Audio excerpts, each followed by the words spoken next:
যাকাত আর্থিক ইবাদত, কিন্তু হজ এর ব্যতিক্রম, শারীরিক এবং আর্থিক ইবাদতের নাম। আপনার শারীরিক যোগ্যতাও থাকতে হবে, আর্থিক সামর্থ্য থাকতে হবে, দুইটার সমন্বয় হলো পবিত্র হজ। হজ শব্দের অর্থ আমরা অনেকেই জানি দৃঢ় সংকল্প করা, ইচ্ছে করা। দৃঢ় শব্দটা এই জন্য যে এখানে শরীরে যেমন পরিশ্রম হয়, অর্থ তো মানুষের লোভনীয় বস্তু, তাই না? আল্লাহ রাব্বুল আলামিন অর্থকে মানুষের লোভনীয় বস্তু করে দিয়েছেন, এজন্য অর্থটা খরচ করতে হয়। এই জন্য দৃঢ় সংকল্প ছাড়া কেউ হজ করতে পারবে না। এই পৃথিবীতে মানুষ যখন পৃথিবীতে আসলেন, আসার সময় আমাদের কি কোনো সম্পদ ছিল? একটু কথা বলবেন আমার সাথে। না, কোনো সম্পদ ছিল? পরনে কাপড় চোপড় তাও তো ছিল। আবার পৃথিবী থেকে যখন বিদায় হয়ে চলে যাব, তখন কি কোনো সম্পদ নিয়ে যাব? না, সম্পদ নিয়ে যাব না। কিন্তু এই পৃথিবীর আলো বাতাসে আসার পরে মানুষের মধ্যে কিছু লোভের বিষয় আসে। আমি বিস্তারিত আলোচনা করব না, শুধু ওই কথাটুকু বলবো যে এই লোভের কারণেই সম্পদের প্রতি মায়া মহব্বত, লোভ, খরচ করতে চায় না, সম্পদ রেখে যেতে চায়। এর কারণেই দৃঢ় সংকল্পের কথা বলা হচ্ছে, যে দৃঢ় সংকল্প ছাড়া হজ করা সম্ভব নয়। শারীরিক এবং আর্থিক দুটা দিক দিয়ে যোগ্যতা থাকতে হবে। তো যাই হোক, হজ সম্পর্কে আমার মুরব্বীরা কথা বলেছেন। একজন মুরব্বী বলেছেন যে হজ কবুল হওয়ার জন্য যে অনুষ্ঠানগুলো করবেন, এজন্য যদি কবুল না হয় ইমাম সাহেব বা মুআল্লিম দায়ী থাকবেন না। কবুল করার মালিক কে? আল্লাহ। কবুল করার মালিক আল্লাহ। আমি প্রসেস শিখাই দেব, ছাত্র পড়ায়। আমি একজন শিক্ষক মানুষ, এখানে অনেক শিক্ষক আছেন।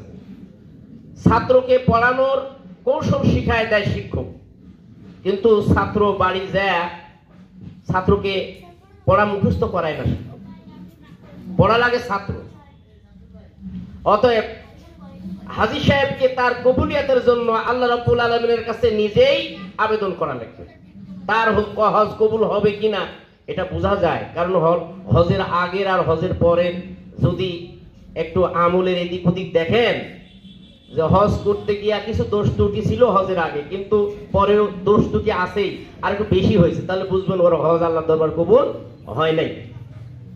আর হজ করা আসার পরে কিছু দোষ ত্রুটি তো থাকবেই, এই দোষ ত্রুটি যদি আর না থাকে তাহলে বুঝবেন আল্লাহ রাব্বুল আলামিন তাকে কবুল করেছেন। আলহামদুলিল্লাহ। সেই কাবা যারা তওয়াফ করেছেন এবং যারা তওয়াফ করার নিয়ত করেছেন, তাদের অনুষ্ঠানে আমাদেরকে আসবার তৌফিক দিয়েছেন, এজন্য আমরা শুকরিয়া আদায় করি আলহামদুলিল্লাহ। কারণ এটা সবার ভাগ্যে হয় না। আল্লাহ যাকে কবুল করবেন শুধুমাত্র সে সেখানে যেতে পারবে, ঠিক না? দরুদ ও সালাম পেশ করছি বিশ্ব নবী জনাব মুহাম্মদ রাসূলুল্লাহ, সকলে পড়েন সাল্লাল্লাহু আলাইহি ওয়াসাল্লাম। প্রিয় রাসূলের রওজার সামনে যখন যাওয়া যায়, কম বেশি সবার চোখে পানি এসে যায়। এই রাসূল এখানে শুয়ে আছেন, যে রাসূলের আদর্শে আমরা আদর্শিত হয়ে আমরা মুসলমান হয়েছি, সেই রাসূলের উপরে কাফেররা কত না অত্যাচার করেছে, তাই না? মক্কার লোকেরা নবীজিকে চিনতে পারে নাই, তাই তার উপরে অত্যাচার করেছে, নির্যাতন করেছে। সে রাসূলের প্রতি আমরা সালাম পেশ করি, আবার পেশ করছি সাল্লাল্লাহু আলাইহি ওয়াসাল্লাম। প্রিয় উপস্থিতি, আল্লাহ রাব্বুল আলামিন বলেছেন যে তোমাদের জন্য হজকে ফরজ করা হলো।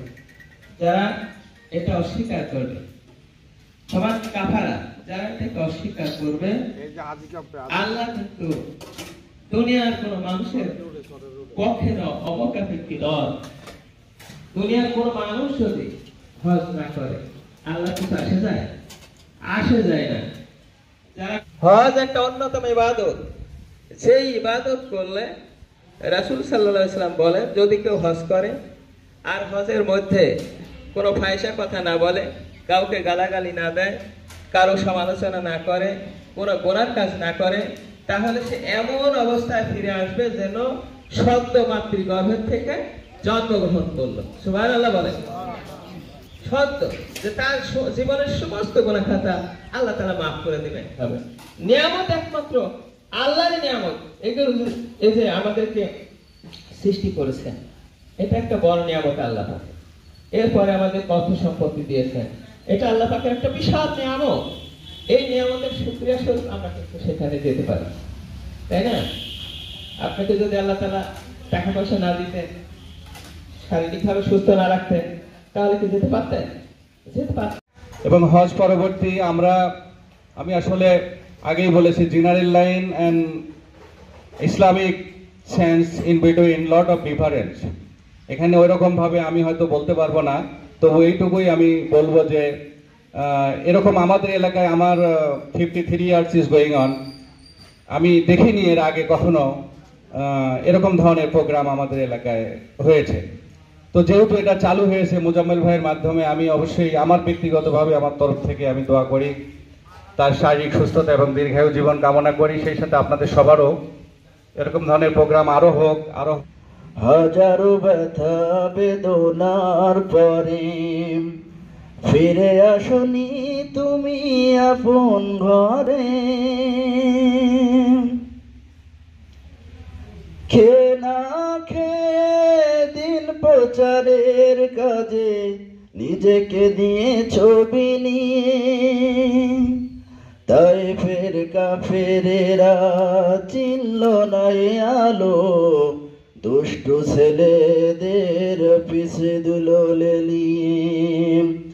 খে না খেয়ে দিন প্রচারের কাজে নিজেকে দিয়ে ছবি নিয়ে, তাই ফের কাফেরেরা চিনল না এ আলো, দুষ্টু ছেলেদের পিছু দিল নিয়ে।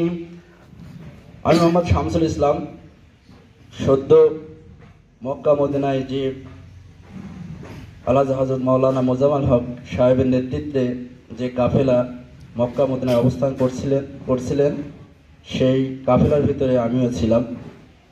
এজন্য মহান রব্বের কাছে লক্ষ্য করি, শুকরিয়া আদায় করি যে আল্লাহ পাক আমাকে এই অল্প বয়সেও মক্কা মদিনা দেখার সুযোগ দান করেছেন। যে আলহামদুলিল্লাহ, অনেক মনের চাহিদা ছিল যে আল্লাহ যেন যে কোনো উপায়ে যে কোনো পরিস্থিতিতে যেন মক্কা মদিনা অল্প বয়সের মধ্যে দেখার জন্য তৌফিক দান করেন।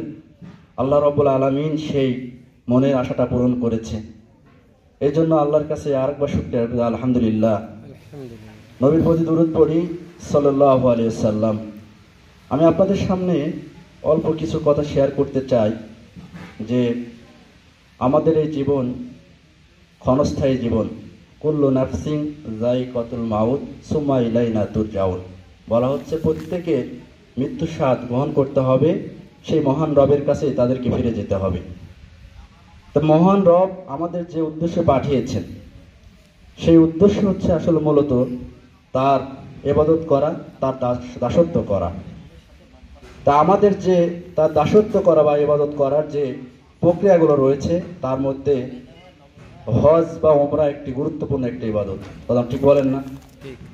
তা আল্লাহ রাব্বুল আলামিন আমাকে সেই কাজটি করাইছেন। আমাদের এই উমরা করতে যে আমাদের মুআল্লিম সাহেব যে ধরনের সুযোগ সুবিধা আমাদের দেওয়া দরকার ছিল সবই দিয়েছেন, আলহামদুলিল্লাহ। আল্লাহ রাসূল সাল্লাল্লাহু আলাইহি ওয়াসাল্লাম বলছেন সৌভাগ্যের চাবিকাঠি 4টা। কয়টা বলুন? আমি যদি ব্যাখ্যা দিতে যাই আমি পারবো না, সময় পাবো না, কারণ আমার চেয়ে অনেক জ্ঞানী গুণী ব্যক্তি আছেন, তারা কথা বলবেন। রাসূল সাল্লাল্লাহু আলাইহি ওয়াসাল্লামের এই কথাটাকে আমি গুরুত্ব দিচ্ছি। একটি কথা বলছি, সেটা আল্লাহ নবী বলছেন সৌভাগ্যের চাবিকাঠি একটা, সেটা হলো নেক বন্ধু বান্ধব। বলুন সুবহানাল্লাহ। আল্লাহ রাসূলের আরেকটি হাদিস মনে পড়ে যায় যে 3টি কারণে মানুষের ঈমান বৃদ্ধি পায় আর 3টি কারণে মানুষের ঈমান নষ্ট হয়। এর মধ্যে একটা কারণ হলো নেক বন্ধু বান্ধব। বলুন সুবহানাল্লাহ। হালাল রুজি খাওয়া আর ছোট আশা করা। প্রক্ষান্তরে ঈমান নষ্ট হয় 3টি কারণে। একটা হলো আপনার খারাপ বন্ধু বান্ধবের কারণে, আর খাদ্যের মধ্যে যে ভেজাল থাকে, আর যদি সে বড় বড় আশা করে। নাউজুবিল্লাহ মিন যালিক। এই জন্য সম্মানিত উপস্থিতি যে ভাইজান যেহেতু তিনি আলেম, ওনাকে আমি রাসূলের হাদিস এবং আল্লাহর কালাম থেকে তাকে আমি ভালোবাসি বা আপনাদের সকলকে ভালোবাসি। বলুন সুবহানাল্লাহ। এটা আমার ব্যক্তিগত জন্য না, আল্লাহর পক্ষ থেকে আল্লাহর হুকুমের কারণে। এই জন্য আজকের এই অনুষ্ঠানে আমাকে দুটি কথা বলার এবং এই অনুষ্ঠানে আসতে পেরে বা আপনাদের এই কাবার হাত ধরা, হাতের সঙ্গে হাত লাগানো এবং আপনাদের সাথে অল্প সময় অবস্থান করার জন্য আমি অন্তরের গভীর থেকে আপনাদের সকলের জন্য দোয়া কামনা করছি যে আপনাদের মতো এই অনুষ্ঠানে আমি গুনাহগার আসতে পেরেছি। বলুন সুবহানাল্লাহ। কারণ এই সৌভাগ্যটা এখনো হয়নি। আমার বিশ্বাস আজকের ফজরের নামাজ অনেক মুসলিম, অনেক মানুষ মসজিদে গিয়ে বা আদায় করতে পারেনি। কথা বলুন ঠিক কিনা? আমি আশা রাখি আজকের এই অনুষ্ঠান আমরা সকলেই যেহেতু এই মহান খানায় কাবার মেহমান, এদের জন্য যে আমরা এই এমনই একটা যে সুন্দর পরিবেশে আল্লাহ রাব্বুল আলামিন আমরা আল্লাহর হুকুম যে আমরা পালন করতে পেরেছি, এই আশা আমার মনে সকলের প্রতি আছে। বলুন সুবহানাল্লাহ। অনেক মানুষ আছে যাদের কর্মকাণ্ড বিভিন্ন দিক দিয়ে তারা খারাপের সাথে লিপ্ত আছে। বলুন নাউজুবিল্লাহ মিন যালিক। এই জন্য সম্মানিত উপস্থিতি, আর দুটি কথা হলো এইটাই যে ভাইজান উমরার জন্য, আমি ভাইয়ের সাথে কথা বললাম, উমরার জন্য যে টাকা নিচ্ছেন অল্প দিনের মধ্যেই এই টিকিটের দাম বেড়ে গেছে। এটা আপনার মাইন্ড করেন না, যারা যাবেন এবং যারা যাওয়ার ইচ্ছা পোষণ করছেন তাদের প্রতি লক্ষ্য করে বলছি কথা। টিকিট এটা সরকারি বিষয়, টিকিটটা বেড়ে গেছে। তো অনেক সময় দেখা যায় যে অনেক মুআল্লিম সাহেবরা টাকা কম নেয়, কিন্তু অনেক দূরে তাদের বাসা এবং অনেক দূরে বাসা হওয়ার কারণে মনে করেন, উদাহরণস্বরূপ আমি বলতে চাই, আমাদের রাজ্জাক মোড় থেকে যদি মনে করেন আপনি ঢাকা যাবেন, একটা টিকিটের দাম 600 টাকা হতে পারে, আবার টিকিটের দাম আবার অনেক কম হতে পারে। কথা বলুন ঠিক কিনা? আপনার সকলেই সচেতন, সকলেই জ্ঞানীগুণী। এই জন্য আপনি ইঙ্গিত দিচ্ছি, সঠিকভাবে বোঝানো কষ্টকর, যে আপনি অবশ্যই ইঙ্গিতে বুঝছেন। এই জন্য ভাইজান যেহেতু টিকিটের দাম বেশি হয়েছে, পরিবেশ যেহেতু তার সমস্ত দিক দিয়ে, পরিবেশনের দিক দিয়ে সুন্দর, তার কথা এবং কাজে মিল, এর জন্য এর প্রতি দৃষ্টি রাখবেন। এবং যারা আমরা মূল হজের জন্য ইচ্ছা পোষণ করছি, আল্লাহ রাব্বুল আলামিন, এটা তো সকলের ভাগ্য হবে না। কি কন? এটা কি সকলের ভাগ্য হবে? আমাদের এই মানে কষ্ট করে বলতে হয়। অনেক মানুষকে আমি বলছি যে ভাই একটু হজের জন্য চিন্তা করেন, এই কথা বলার কারণে একটা চেহারা কালো হয়ে যায়। বলুন নাউজুবিল্লাহ। অনেক টাকার মালিক আছে না নাই? কথা বলেন, আছে না নাই?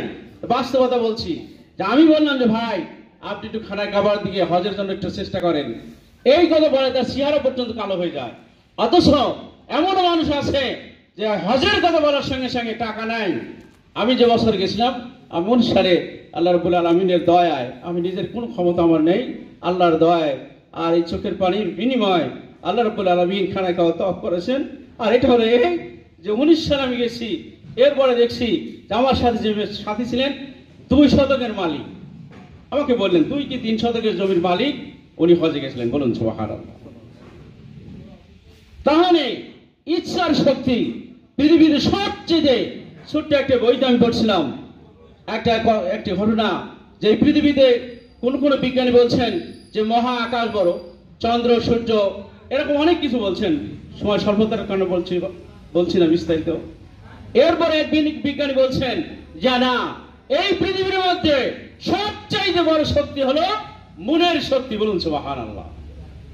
আর চন্দ্র বলেন, সূর্য বলেন, মহাকাশ, মহাসমুদ্র, এটা সমস্যা নয়।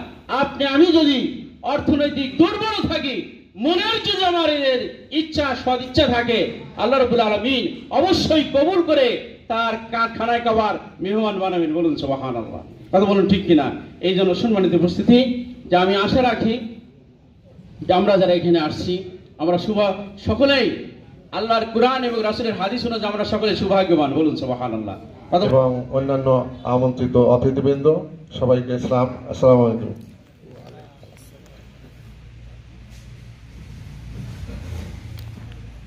হজ প্রত্যেকটা সামর্থ্যবান মুসলমানের জন্য ফরজ করা হয়েছে। এখানে সামর্থ্যবান বলতে যেটা বোঝা, শারীরিক এবং আর্থিকভাবে যারা সামর্থ্যবান, প্রত্যেককেই হজ করতে হবে। ইসলামের 5টি স্তম্ভের মধ্যে হজ পঞ্চম স্তম্ভ। এই হজ যাদের সামর্থ্য আছে অবশ্যই পালন করতে হবে। আল্লাহ পাক কোরআন হাদিসে বলেছেন যে হাপড়ে আগুনে লোহা সোনা রূপা পুরায়ে যেমন ময়লা পরিষ্কার করা হয়, হজের মাধ্যমে একজন মানুষের সারা জীবনের গুনাহ আল্লাহ পাক মাফ করে দেন। আসসালামু আলাইকুম ওয়া রাহমাতুল্লাহ। মহান আল্লাহ পাক আজকে আমাদেরকে এখানে যে উপস্থিত হওয়ার সুযোগ দিয়েছেন, এটা আসলে আল্লাহর রহমত। তো সেই আল্লাহর প্রতি আমরা একবার মন থেকে শুকরিয়া জ্ঞাপন করি, আলহামদুলিল্লাহ। হুজুর পাক সাল্লাল্লাহু আলাইহি সাল্লামের উপর আমরা দরুদ পড়ি, সাল্লাল্লাহু আলাইহি সাল্লাম। আসলে আমার গত 24 সালে হজে যাওয়ার কথা ছিল, নিবন্ধনও করছিলাম, দুর্ভাগ্যজনক আমি যাইতে পারিনি। হয়তো আল্লাহ পাক আমাকে 24 সালে কবুল করেন নাই। তো এবছর আমি এই 25 সালে আমরা সপরিবারে যাওয়ার ইচ্ছা করছি, এবং আমার সাথে আমার এই এলাকার অনেকেই সাথীবৃন্দ আছেন। তো সকলের তরফ থেকে আমি কিছুটা একটু আমার এই মুআল্লিম সাহেব মোজাম্মেল বাবাজিকে কাছে আমরা একটু আবদার জানাচ্ছি যে আমরা যে গত 24 সালে আপনি যেভাবে আমাদের এলাকার বা আপনার যে 28 জন হাজী সাহেব ছিলেন সকলকে নিয়ে গেছেন, প্রথম দিনের প্রথম ফ্লাইটে নিছেন, শুকরিয়া, আলহামদুলিল্লাহ, আল্লাহ পাক কবুল করেছিলেন। আমরা এবার এই সেই প্রথম দিনে প্রথম ফ্লাইটে যাওয়ার জন্য আপনার কাছে সবিনয় অনুরোধ জানাচ্ছি।